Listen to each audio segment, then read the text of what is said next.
Hey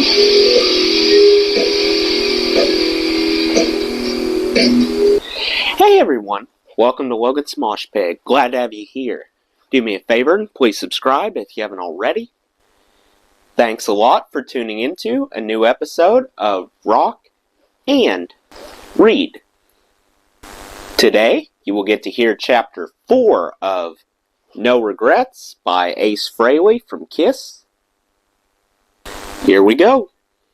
Like a basketball player in search of a pickup game, I bounced from band to band. All I wanted was a chance to keep playing and to improve and to stand up there on stage in front of as many people as possible. I couldn't tell you the exact number of bands I started or joined. More than a dozen for sure. Maybe 2 dozen. Some never got beyond the first rehearsal. Others endured for months. It wasn't unusual for me to be playing in 2 or 3 bands at once. Playing with your first real band, though, is like for the first time. It's sloppy, fast, and exciting, and it makes you want more. At the very least, you don't forget the experience. Just for the record, my first official partner was an aggressive and amorous chick named Jenny. I was 15 years old and dating her friend Michelle, who with high cheekbones, sunken eyes, and long ink-black hair looked for all the world like Cher, which was pretty cool at the time. Michelle was cute and fun, but she wasn't interested in giving up her virginity to me, or to anyone else for that matter.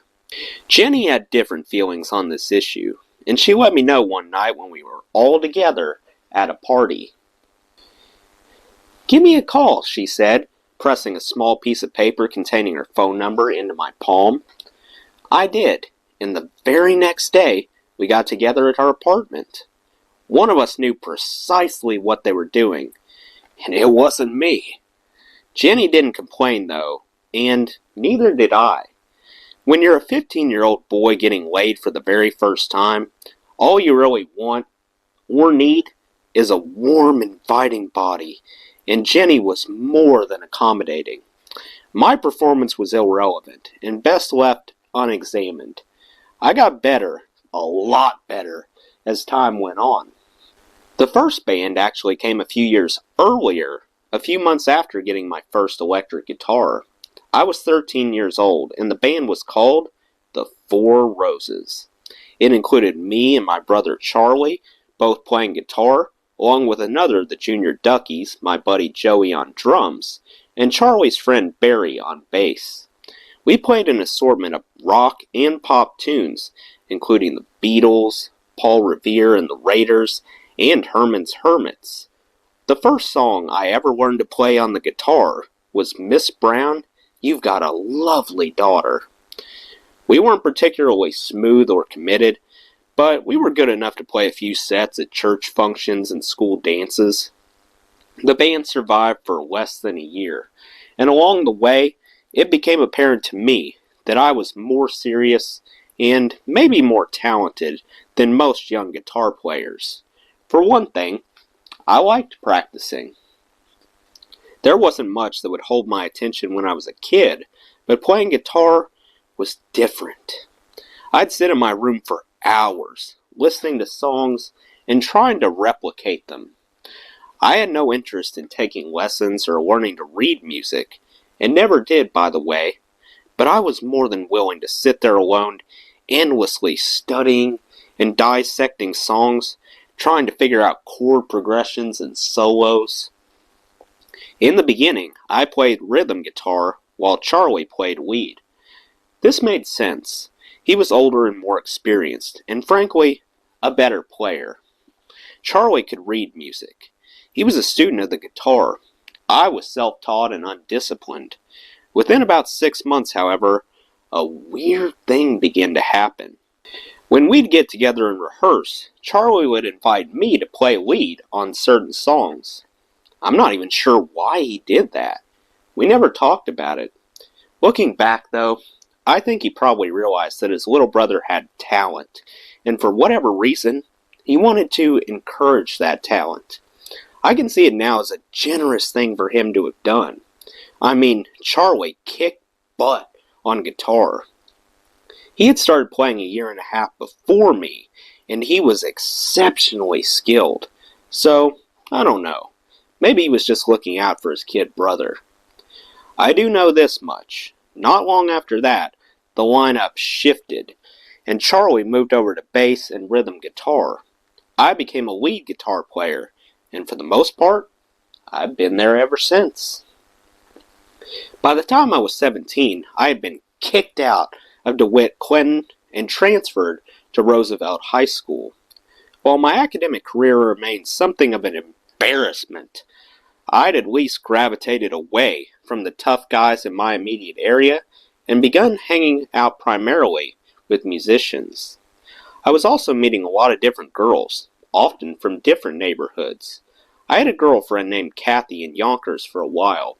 We met at a dance and started hanging out. It was through Kathy, coincidentally, that I reconnected with a kid named Tom Doyle, who had grown up down the block from me.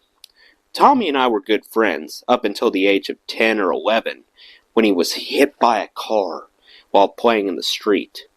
It was a horribly traumatic event for him and his family and for his buddies.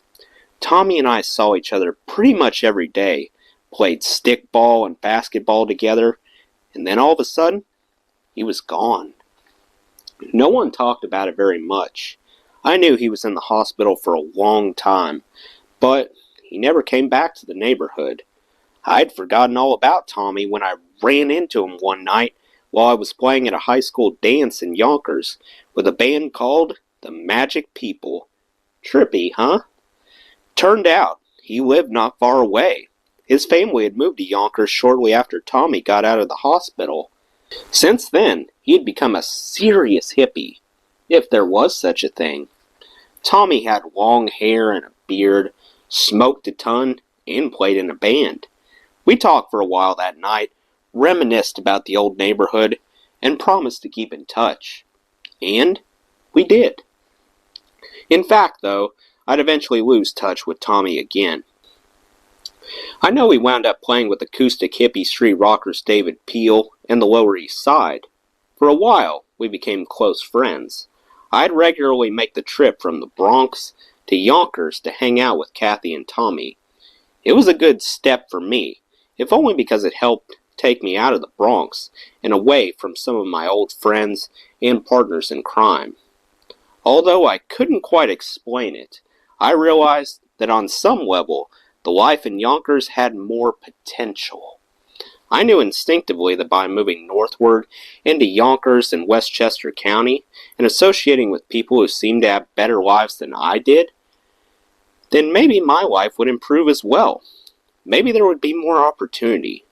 The differences were not glaring, but I could feel them nonetheless. Almost everyone in my neighborhood lived in apartments. In Yonkers and Westchester, a lot of people seemed to own houses. I've never been particularly motivated by greed.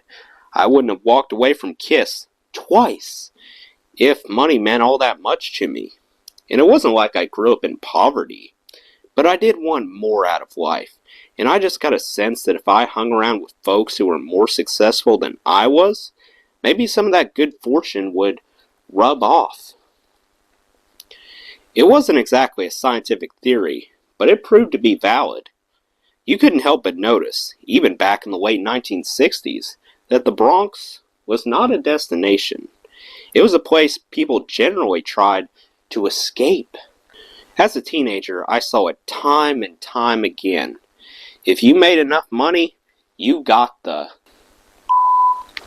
out of there. You moved north into Westchester, bought a little house with some land, maybe raised a family, or, if you really had cash, you moved south into Manhattan. And the reason for this, of course, was that the Bronx was slowly deteriorating. It was becoming poorer, tougher, and more dangerous. I knew all of this through first-hand experience. If not for music, I'd almost certainly have been sucked into the gang life for good, and things might well have turned out badly for me. As it happened, though, playing guitar allowed me to enter a completely different world. Not that I didn't maintain some of my ties with the Ducky gang, or at least with individual gang members, and for some reason, they didn't mind my lack of commitment. It's kind of hard to explain, but the way I did things, the way I communicated with people, I could get away with a lot. You might say I was a politician or a bull artist. I mean, really, what's the distinction? In the same way that I could talk to girls and juggle multiple girlfriends, I had a natural rapport with guys. Whether they were laid back, pot-smoking guitar players, or gun-toting gangsters, I could get along with them. I've always tried not to be abrasive with people. I'm the kind of person who can assess a situation and figure it out. I'm good at reading people. For a while, yeah, I had to be a bit evasive when it came to the Ducky boys. If they wanted me to be involved in some sort of gang activity, something I knew would get me in deep, I'd just be cordial, but non-committal. Tuesday night? Yeah, probably. I'll be available. Give me a call, okay? And then, of course, I wouldn't be around to take the call. Honestly, I had no interest in the gang scene anymore. It had served its purpose. By the time I was 16 or 17 and had gotten some serious insight into where these guys were going and how their lives were turning out, I wanted no part of it. The criminal activity grew progressively more intense and reckless. The violence and drug use escalated. Admittedly, by the time I was in my 30s, I had drug problems that were as severe as any of these guys, but not when I was in high school. I could see them fooling around with heroin and coke, and it scared me. Guys were getting sent to prison. They were overdosing and dying. I saw nothing glamorous about it anymore. When I was 13 or 14, sure, I wanted and needed the protection of a gang. You do what you have to do in order to survive, right? Being part of the Duckies gave that to me. I liked the excitement and the camaraderie, but the deeper I waded, the more apprehensive I became. Ultimately, it came down to this. If you weren't around, well, you weren't around. After a while, I didn't have to make excuses anymore. Out of sight, out of mind. We looked for kindred spirits, and in my case, that meant other musicians. In particular, guitar players who wore their hair long and favored rock star fashion and blues-influenced rock and roll, as opposed to, say, pop music. Those people were few and far between in the Bronx, but you could find them if you looked hard enough. For a while in high school, I lived just a couple blocks from a guy named Emil Peppy Thielhelm. He was more commonly known by one of his stage names, Peppy Magoo or Peppy Castro. Peppy played rhythm guitar and sang lead for the Blues Magoos, who were at the forefront of the 1960s psychedelic music movement. I had seen the band play when they opened for The Who and Cream at the RKO. Later that same year, they had a top 10 hit single with We Ain't Got Nothing Yet. And I knew they were a New York band. But I didn't know at that time that Peppy lived practically down the street. When I found out, of course, I did my best to strike up an acquaintanceship, if not a friendship. Peppy was a cool guy who didn't mind hanging out with a younger kid and showing him a few tricks. I can vividly remember sitting in Peppy's basement, each of us with guitar in hand, him demonstrating bar chords and other more complicated maneuvers, and me soaking it all up. And I remember going to Orchard Beach in Pelham Bay that summer and laying on the sand, listening to the radio with my friends, getting all excited when We Ain't Got Nothing Yet crackled through the speaker. Holy, that's Peppy! The Blues Magoos were out on a national tour, getting major top 40 airplay. By any reasonable definition, they had hit the big time. It didn't last, unfortunately, but for a while, they enjoyed a pretty good run of success and developed a vigorous cult following.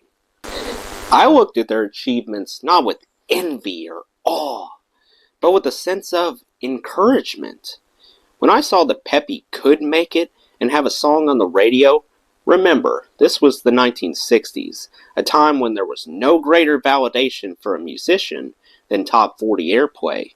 It made it that much more believable to me, that much more attainable. It was one thing to see Eric Clapton and Pete Townsend in concert and to say, I'd like to do that. It was quite another to smoke and jam with a local boy like Pepe Castro and then watch him release a hit single. I wanted to be like Clapton and Townsend. I knew I could be like Pepe. But I learned from all of them. Concerts were like school to me. I'd study the guitar player. Not just how his hands moved along the neck and strings, but also how he interacted with the audience. What would he do to get this crowd excited and involved? I realized early on that while virtuosity was important, showmanship also mattered. There were two pieces of the puzzle, and if either was missing, the picture wasn't always complete. The groups that just stood there and played weren't always visually exciting. I felt theatrical rock was the way to go. That's why I was putting smoke bombs in my amplifiers when I was 16. I studied Pete Townsend extensively in my early years. The way he played chords and inversions, his songwriting and use of harmony, and of course, his live performances. Townsend, Page, Clapton, and Hendrix, I had some of the best teachers in the world. I like to say that I never took a guitar lesson, but really, that's not quite accurate. I did take lessons from the best. By studying their work and emulating their actions, I became the guitar player I am today.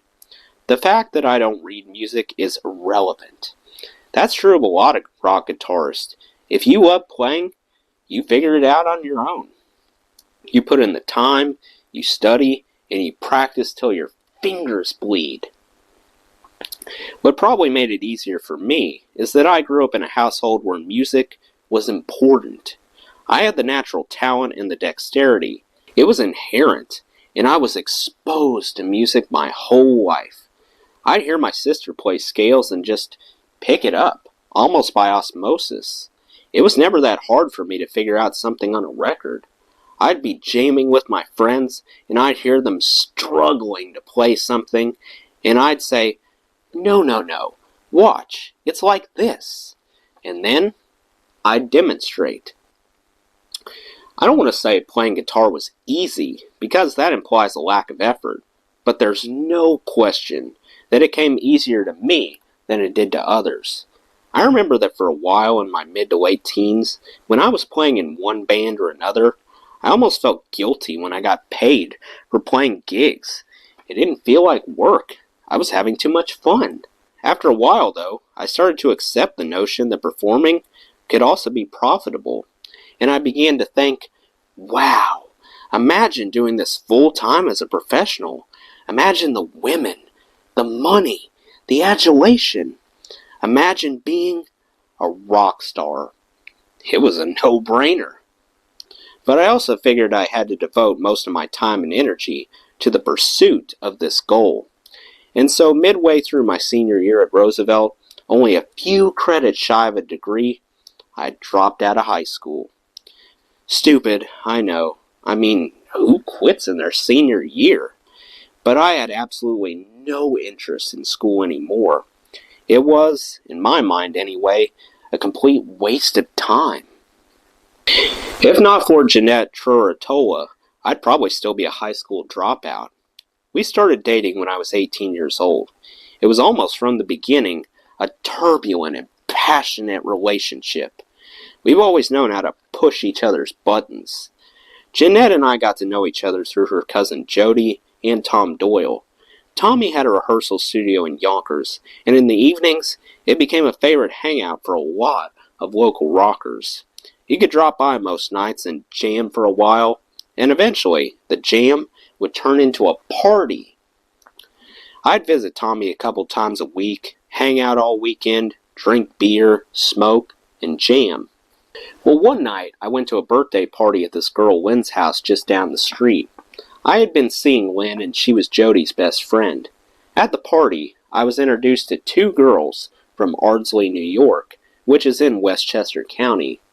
They were both high school seniors and stylishly dressed. It was obvious to me that they were more refined than some of the girls at the party. One of them was named Diane Fratta. The other was Jeanette Truratola. We spent a little time getting acquainted, but since I was with Lynn, I had to hold back. Not long after that, I broke up with Lynn and started dating Diane, who was Jeanette's best friend. I don't recall exactly why I gravitated toward Diane instead of Jeanette. It probably had something to do with the fact that she had this really cool, layered haircut that I had seen on only a few chicks. Diane was cool, but she was also a little shy and laid back. Regardless, I was attracted to her, and she was attracted to me. Unfortunately, her parents were less than thrilled with the prospect of Diane dating a guitar-toting, jobless, high school dropout from the Bronx. Can't imagine why. Once you grow up and have kids, of course, you develop a different perspective on this sort of thing. You want what's best for your children, and sometimes, maybe most of the time, the child wants something else. I can see now that Diane's parents weren't being mean by voicing their disapproval. They were just looking out for their daughter. But there wasn't a whole lot they could do to stop us from dating. Or at least, I don't think there was much they could do. As it turned out, I was wrong. The summer after Diane graduated from high school, her parents decided that it was time for a very long, distant summer vacation. The whole family went away, and I was left behind to lick my wounds. What was a boy to do? Well, Diane was gone, but her best friend was still in town. We had been hanging out regularly with a group of friends at a bar called the Candlelight Inn in Westchester. I had actually been setting Jeanette up with a few friends of mine when we double dated, but it never worked out. Jeanette was from an upper-middle-class Italian family, and her parents naturally didn't approve of any of the guys she brought home from the Bronx. They didn't approve of me either, for obvious reasons. Jeanette was headstrong and fun to be around. We fell into a relationship almost by accident. It was strange. We had already developed a bit of a friendship that revolved around mutual acquaintances. One thing led to another, and pretty soon we were involved in a fairly intense relationship. Jeanette was a year younger than me, and we were from different worlds. I was of German descent and lived in the Bronx. She was an Italian girl from Westchester. Jeanette's grandfather, Joseph, was an impressive man who served as vice president of the Teamsters Union. Joe T. was a powerful guy who could shut down JFK Airport with one phone call, and played golf with President Nixon and Jimmy Hoffa. He was not a man you wanted to piss off. Jeanette's father also worked for the Teamsters as an organizer. Jeanette's grandfather and father lived in the Bronx for some time before moving to Westchester, so you'd think we might have connected on some level. But we didn't. Not in the beginning, anyway. They disapproved of me at first, and wondered why I didn't have a car and was unemployed. I told her dad one evening that I was going to be a successful rock star, but he just laughed and shook his head. Whatever the case, the last thing they wanted was for their daughter to fall in love with an unemployed musician from the Bronx. But there was no keeping us apart. Jeanette ignored her parents' wishes, and our relationship became more and more serious. In the beginning, Jeanette was a positive influence on me. I don't know that I can honestly say the reverse is also true. A solid student whose family encouraged education, Jeanette enrolled at Pace University's Westchester campus shortly after we began dating, and within a couple months, she had convinced me that dropping out was one of the biggest mistakes of my life. "You know," she said one day, "you really ought to go back to school and get your diploma." "Why? What do they know about being in a band or playing guitar? I'll learn more out here, on my own."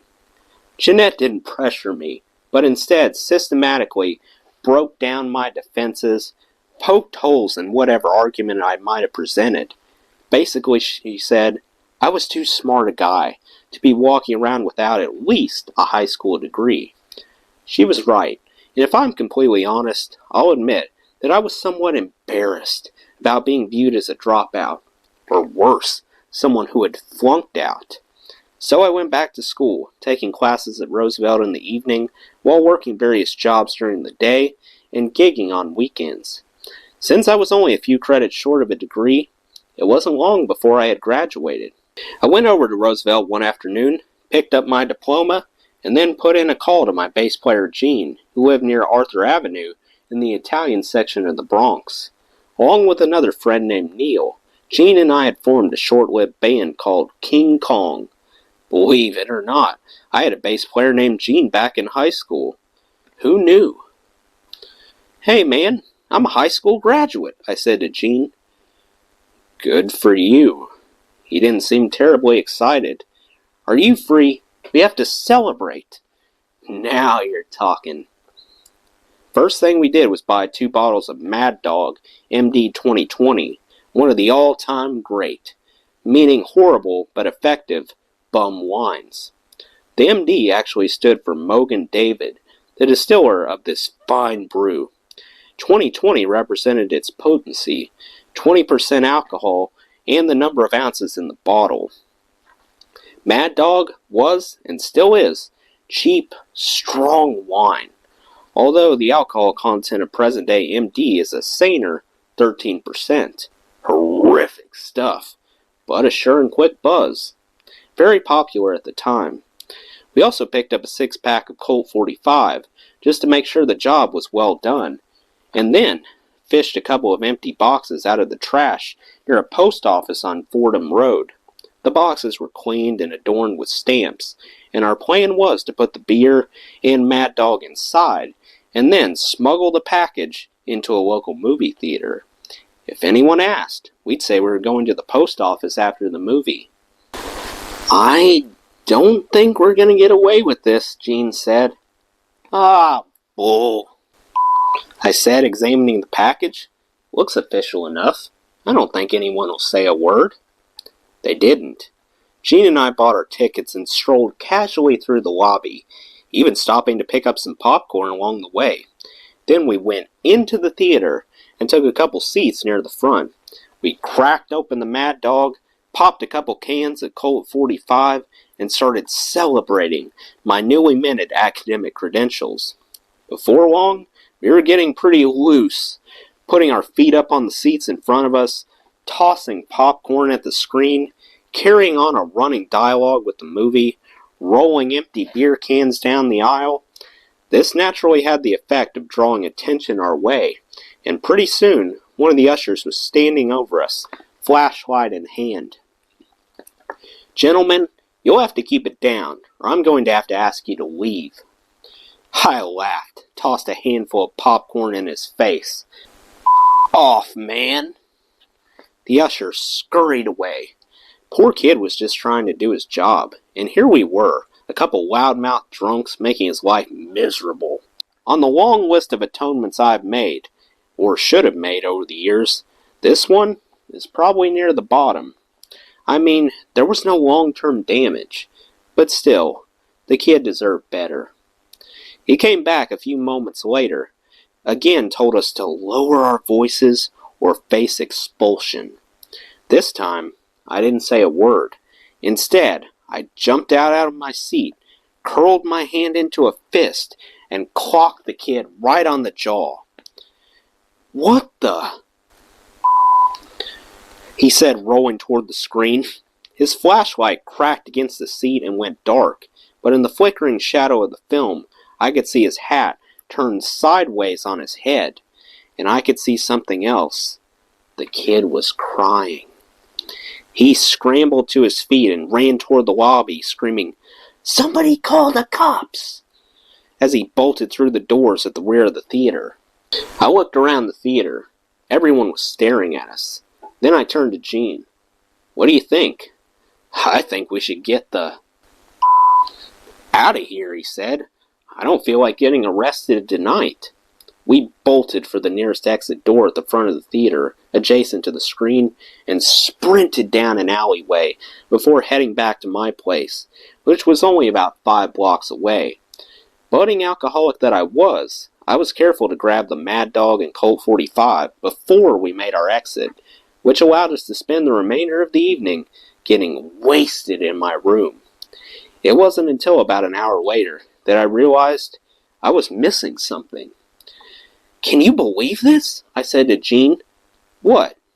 "I left my diploma at the theater." Gene started to laugh, a stupid, amused, drunken cackle. "Oh well, guess you're still a dropout, man." Now I was pissed, in more ways than one. Drunk, yeah, but also really angry about having lost my diploma, and about the whole embarrassing situation. I was supposed to be meeting Jeanette the following night, and I planned to show her my diploma. Silly as it might sound, I was kind of proud that I had actually gone back to school and finished the job, and I knew she'd be proud of me for having done it. The diploma was merely a piece of paper, yes, but it represented something, and now I'd lost it. Or maybe not. "Come on," I said to Gene. "We're going back." He looked at me like I was nuts. "Back where?" "To the theater. I have to find my diploma." "Oh, you gotta be tripping, man." By the time we got back, the building was dark and the front doors locked. This was one of those elegant old theaters with heavy oak frame doors and brass handles. I pulled at the door for a moment to see if I could pop the lock. No chance. Gene was about to give up, figuring reasonably that we'd used up our allotment of stupid behavior for the day. Just as he began to walk away, however, I spotted a garbage can on the sidewalk. And not one of those cheap plastic kinds either. A good old-fashioned metal canister, about 3.5 feet high, 2 feet in diameter. Perfect. I could hear Gene laughing as I heaved the pail through the front door, sending shards of glass in all directions. For some reason, there was a delay before the theater's security alarm kicked in, just enough time for me to sprint into the place and begin rummaging for my diploma. I combed through the seats located in the general vicinity of where we had been sitting, or where I thought we had been sitting. Mad Dog wreaks havoc on the memory, but I could find nothing at all. And then the alarms began to sound. "Come on," Gene shouted from the lobby. "Let's hit the road." "I can't find it." I ran back out the front door, slipping on a pile of broken glass and slicing my hand open in the process. Then I scrambled to my feet and sprinted away. As Gene and I rounded a corner, I could see a pair of cop cars pulling up in front of the theater, sirens wailing, lights flashing. Too tired and drunk to talk, I smiled at Gene, even as we kept running. We ended up back at my place completely exhausted, and I had to wake up my mom to help clean out and bandage my hand, since I was to do it myself. The following day, I went down to Roosevelt and picked up a replacement diploma. They wanted to know what had happened to the original. "It was destroyed in a freak accident at the theater," I said. Which was the truth. Sort of. Well, that's the end of Chapter 4. Let me know what you thought of Chapter 4 in the comments below. That does it for today's video, guys. I hope you enjoyed. Make sure to like, comment, and subscribe if you haven't already. I really appreciate the support. I'll see you next time. Till then, rock on.